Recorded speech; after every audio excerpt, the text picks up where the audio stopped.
Hello, and welcome back to the Modeling Success in Action podcast. I'm your host, Jessica, and today I am joined by Simon Pond.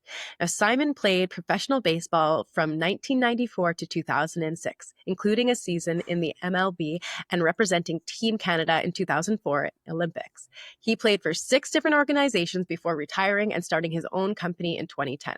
And today, he's a proud husband and dad to teenage girls, and he says he stays grounded by treating himself like an animal that needs to move. Welcome, Simon. Hey, that sounds good when you say it. Yeah, I an like it. animal that needs to move. I love it. Well, Yeah, you're an athlete. You understand the need for this human body to actually get all of its needs met, and one of them is physical activity. 100%. Yeah. Um, yeah, go ahead. No, I was going to say, so welcome to the show, and why don't you tell us a little bit about yourself, so that the listeners can understand why are you a success? I mean, obviously that Yeah. bio that is pretty impressive. Just a little bit of Oh, it's time funny in you the say that. majors. Yeah, yeah. No, it's funny you say that. You're a success. It just depends on the context. Because how do I look at myself? Like I'm pretty hard on myself, and to me, I'm like, man, you didn't accomplish the dream. The dream wasn't just to touch the big leagues; it was to be a star in the big leagues. So it's like, to say I'm successful, like I'm honored and gracious. Thank you for using those words. And I am very proud of the level I got to. It was the best I could do. Um, but on some levels, in some contexts, it's like Simon Pond. Like you go to any major league park and say, start talking about Simon Pond, people are gonna be like, "Who's that? I don't know who that is." Uh, you know? So, Yeah, okay. So what happened there then? Why didn't you become a huge star? Why did you walk away from the dream? yeah. I walked away from the dream at 30 years old. I was turning 30, and I had a cup of coffee in the big leagues. And, realistically, like there are some guys that had 10-year career minor leagues 10-year careers in the minor leagues and 10 years in the big leagues. And so that was something that maybe could have happened. But it would have taken 100% of my effort, and there's absolutely no guarantees. And, um, yeah, I don't know what to say. It was a weird thing, like getting to the big leagues and playing in the big leagues. And, kind of seeing behind the curtain, like you have this dream and everything's gonna be awesome, and then you get there and you're like, oh man, like hmm, things are actually kind of plain. It was weird, like how plain things were. And yeah, I always contrast that whenever this comes up. I contrast that to so the first time I walked on a big league field was at Skydome against the Detroit Tigers in 2004. And like I said, it was just plain. Like I didn't get any kind of adrenaline or anything like that. I was very calm. At that point, it was 2004, so I'd been playing professional baseball for 10 years in the minor leagues. But yeah, just crossing those lines and getting on the field, it was very plain and normal. And I was like, wow, this is weird. I was kind of expecting something. But I contrast that to something that I've talked to you about before, and that was my first time playing in front of fans at 18 years old. Well, 17 years old, I signed professionally and went down to rookie ball, but rookie ball is on the backfields of spring training fields in Florida. And no one shows up. It's noon in August in Florida, and no one's watching anything at noon in Florida in August outside. So there's no fans. But then the following year, I made this team that was in Albany, Georgia, and playing under the lights, opening day. Small stadium, so it was like 3 or 4 thousand people, and I don't play in front of lights and I don't play in front of people. And I was scared to death and I was not in control of myself, and I was a panicked athlete. And I remember a line drive being hit right at me, and I'm a competent athlete, but I definitely um, was in touch with not being in control of myself. And you really understand like how your mentality affects you physically. And there was a ball hit right at me, and I whiffed on it. I just missed it, and it went into the outfield. And then I could hear all the fans going, "Oh," and then I was like, "Oh my gosh!" And I wanted to find a hole and crawl in it. And I was backing up, and there were base runners running around, and they're stopped on third base, and I was backing into the base runner. And he's like, "Get off me!" And I'm like, "Oh my gosh, I'm sorry." And I was just so panicked and scared and not in control of myself, and I really struggled. And anyway, just compare that experience to jumping on a big league field where it was just plain. It was like, oh man, yeah, it was different.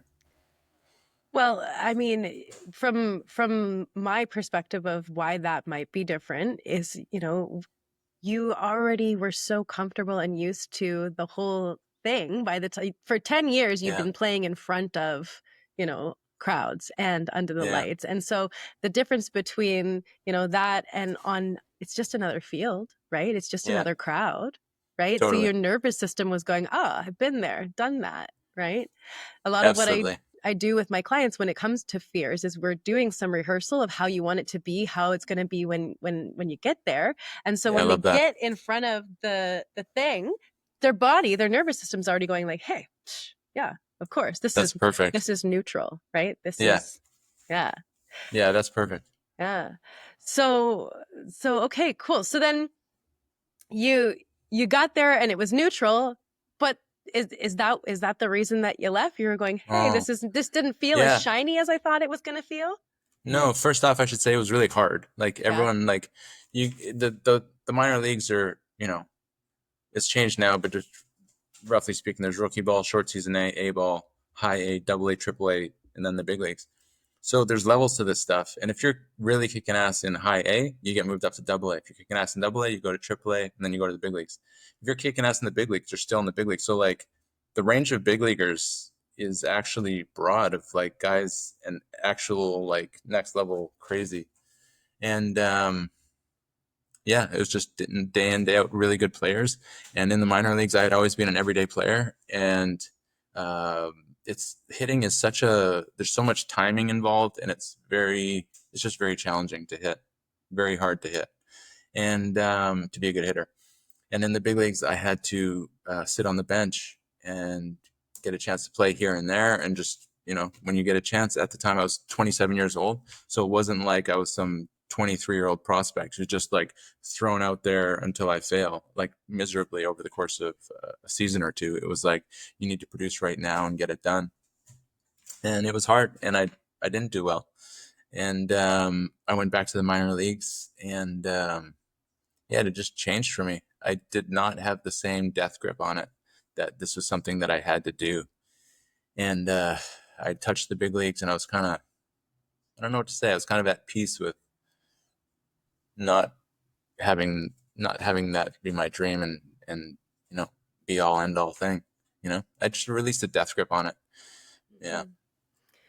So now that you've been out of it for so long, it's kind of interesting. So to give some context, I've had the benefit of hearing a lot of Simon's perspectives on the lessons that he learned from this whole Mm. experience and how he's applying them to life now, because you run your own business, right? You're doing all kinds of things with networking. And so, what were you able to kind of take away from that experience? Because a lot of people would Yeah. have that and go, well, and like throw their hands Yeah. up and be like, well, I guess, it might take a blow to their ego, or, give them a reason to fail at other things, or to throw in the towel. So Yeah. what's it been like for you? No, I'm super grateful for the experience. Like, to me, like, I signed right out of high school, 17 years old. And like I said, I had my first year was okay. My second year, I struggled so well. I had a fantastic spring training, and then I struggled so bad. Like once the season started, like I just mentioned, I struggled for a month, and then was sent back to rookie ball. And so my first year, I did okay in rookie ball. My second year, I did atrocious. I did terrible, and was actually on the chopping blocks to get released. And so the lesson that I learned that hangs with me today really is just around ownership and owning what's between my ears. So you go to spring training, you're there with 170 guys, and they're all similar to you. Like you can't tell on screen, I'm 6 feet, 200 pounds, just typical athlete, I guess, in that context. And there's nothing special about people. We all have the same tools, basically rough and dirty. And it's just about being in control of yourself, slowing the game down, and executing on skills. And how do you do that? It's really with what's between your ears. So the lesson that I learned was like, what was the difference between my first year and my second year? And then in my third year, I went up a level from rookie ball and was an all-star and became a prospect again, and went to instructional league and all this stuff. Just became a prospect again. So good year, bad year, great year. And the difference from the second year to the third year really was around the mental game and just around taking ownership about what my thoughts were. And it's so easy. I could have been like, yeah, I'm in the second year. It's this, the stuff that I was telling myself was, I'm not getting enough work. I'm not getting enough preparation. I'm not getting enough practice. These guys don't work hard enough. Um, what do they expect me to do? And I was counting down the days to go home. Like, and there's like probably 2 months left in the season.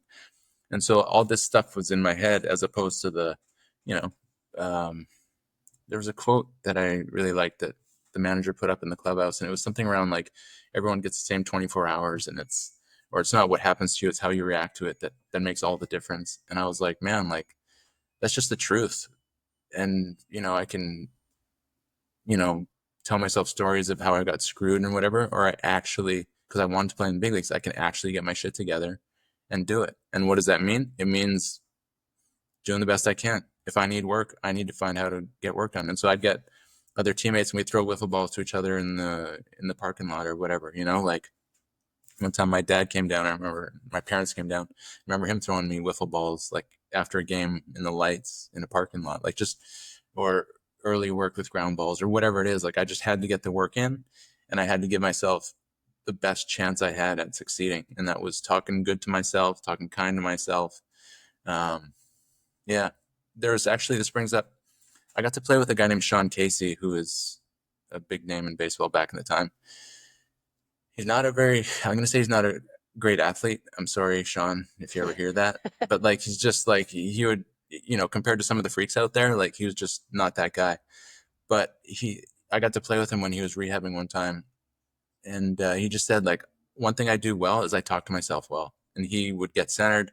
He'd talk to himself gently and like just get the most out of himself. And I totally got that. Like he was a guy that would, before the game, take a Bible and just go get centered for an hour, get his mind right, talk to himself, and just bring his best to the table. And that made all the difference.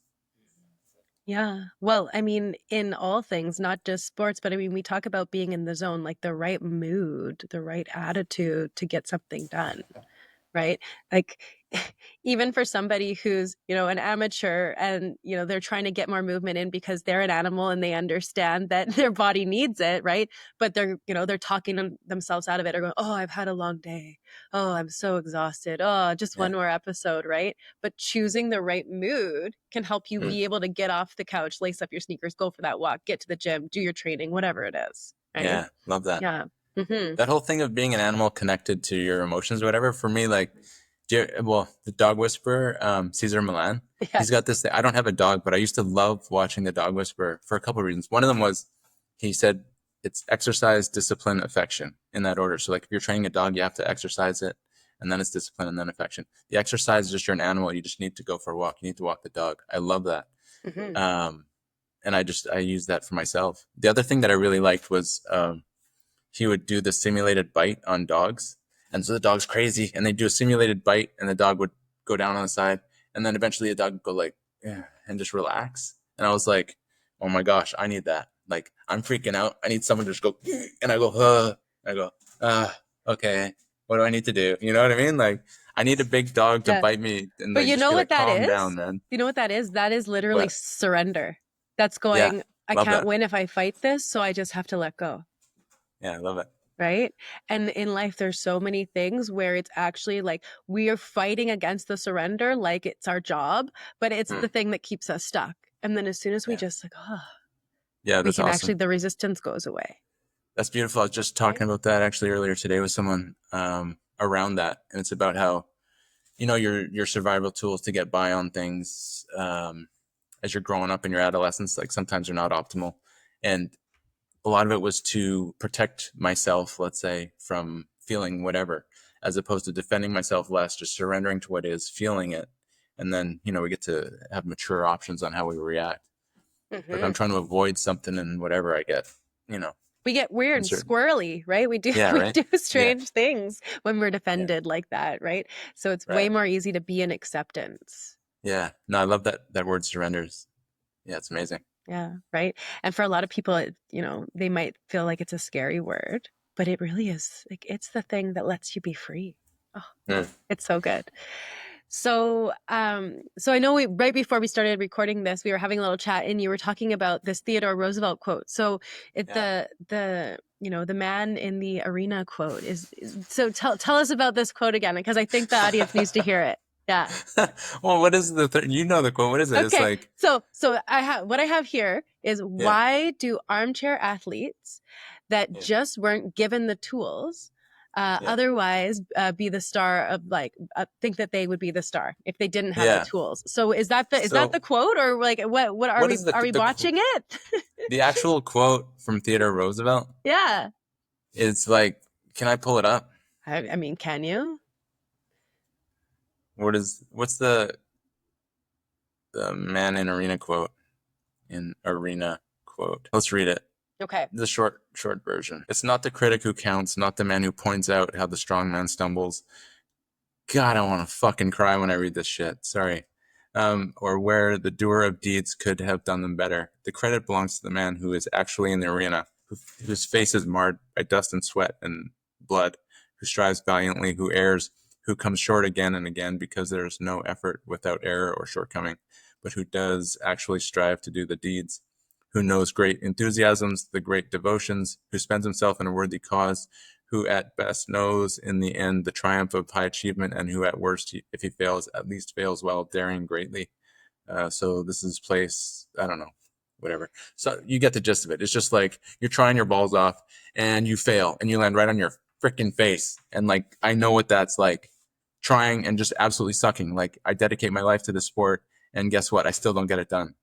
You know what I mean? It's like, what in the actual fuck? I've given everything to this, and like, I still fail. But it's like, I love that though. It's like, dude, like, shoulder, like, man, when I recognize that in people and you're trying and you get back up and you try it and you're freaking failing and you look like you're a loser and all that stuff, like, I just really identify with that.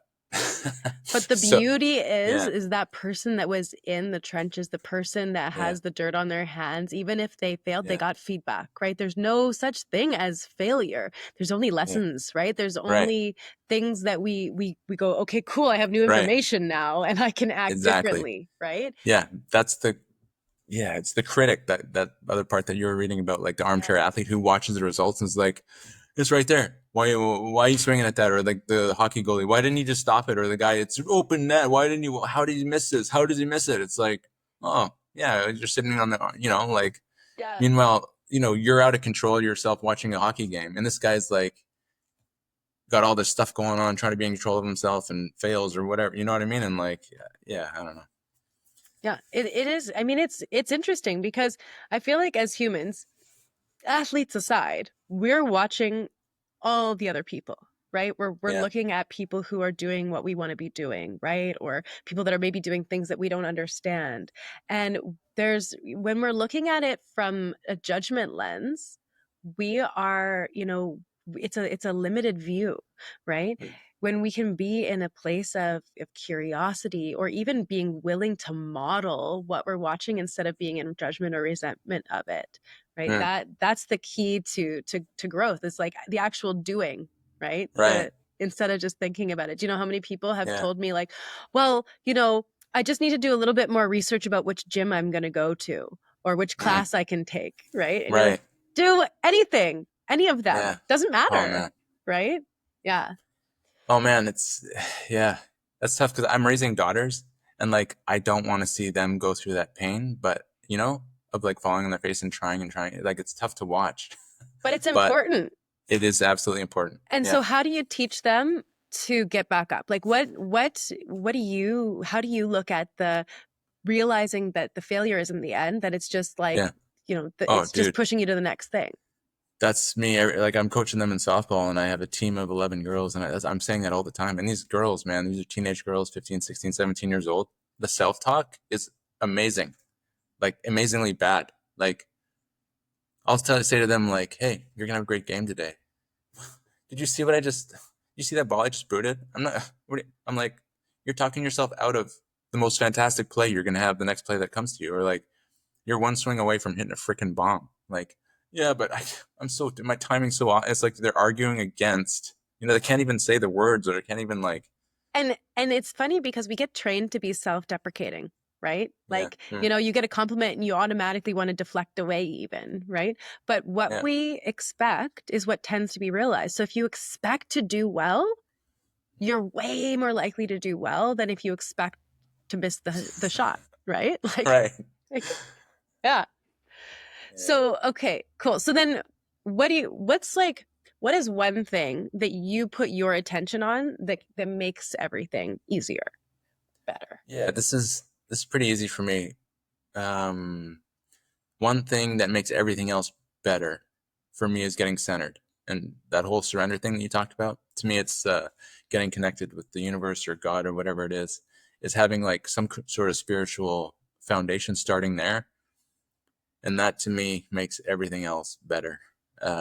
Just turns the volume down and puts perspective on things. And yeah, Yeah. lets me operate from a better place. Yeah. Having That's an having easy a one to sense answer of for sure.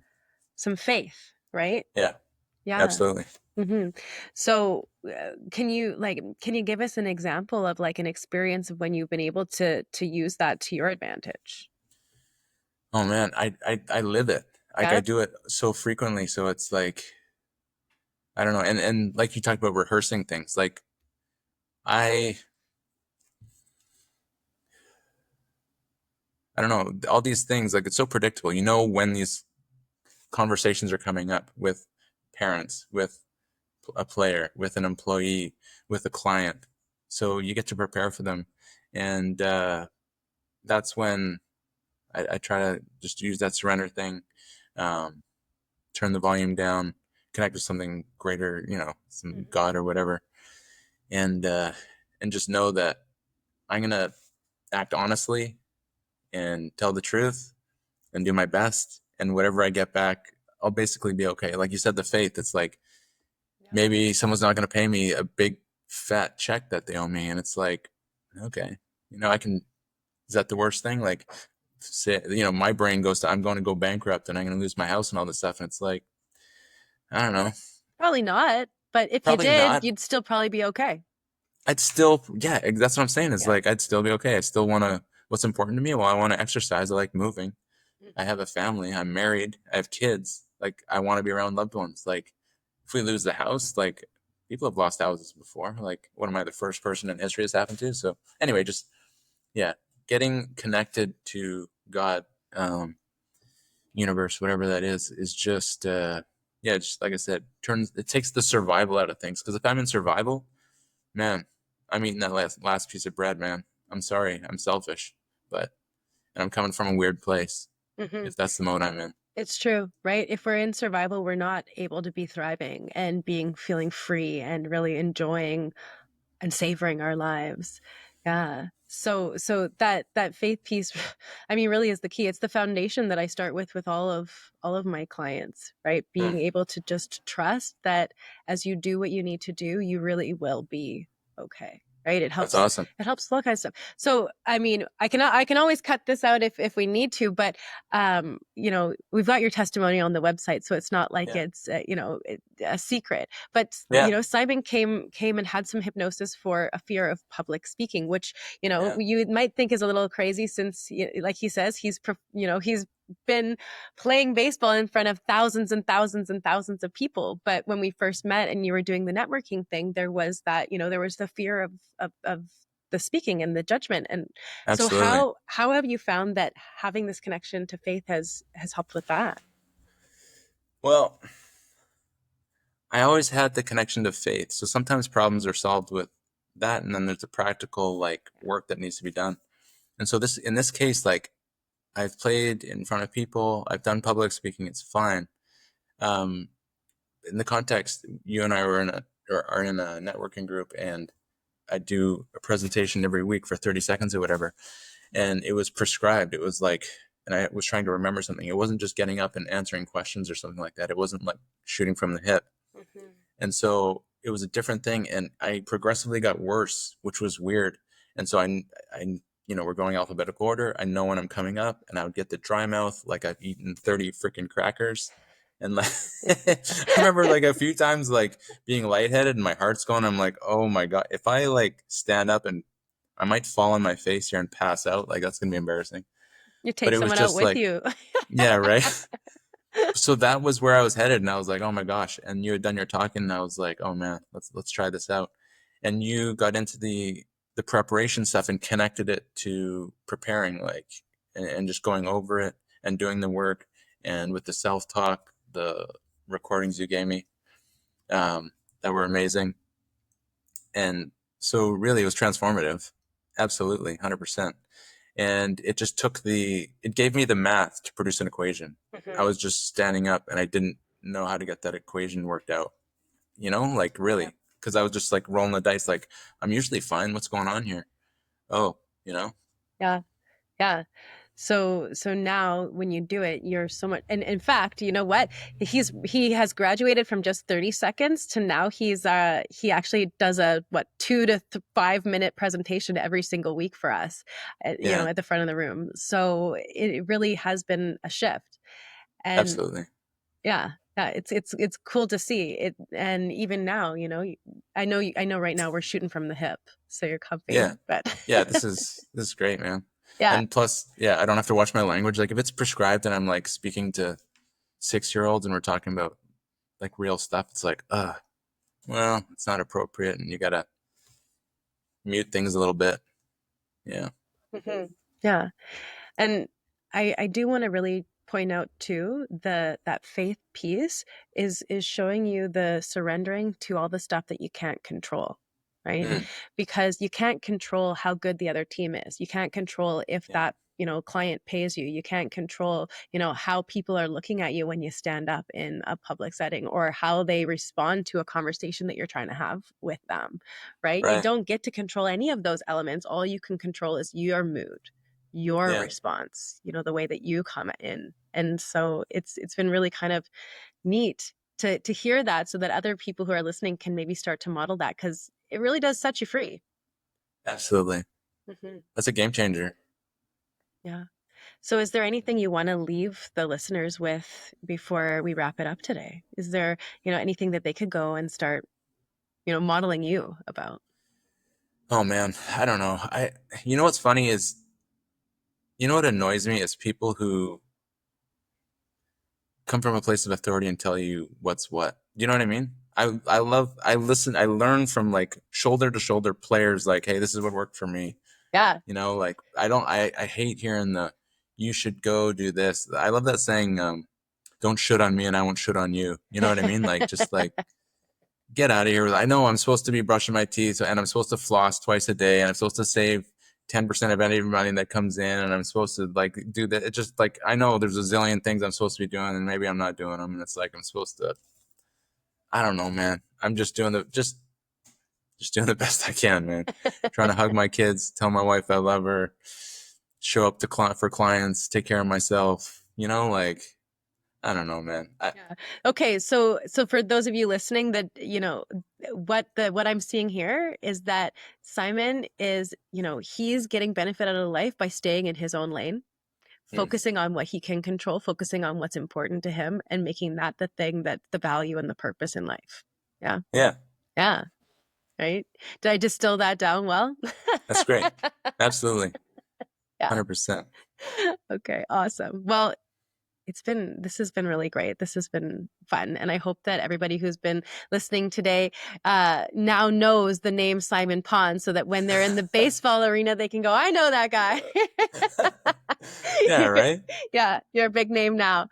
Okay. Well, thank you so much for being with me. And I'm going to put details in the caption below. If anybody wants more of Simon, I'll show you where you can connect with him as well. Oh man, thank you so much.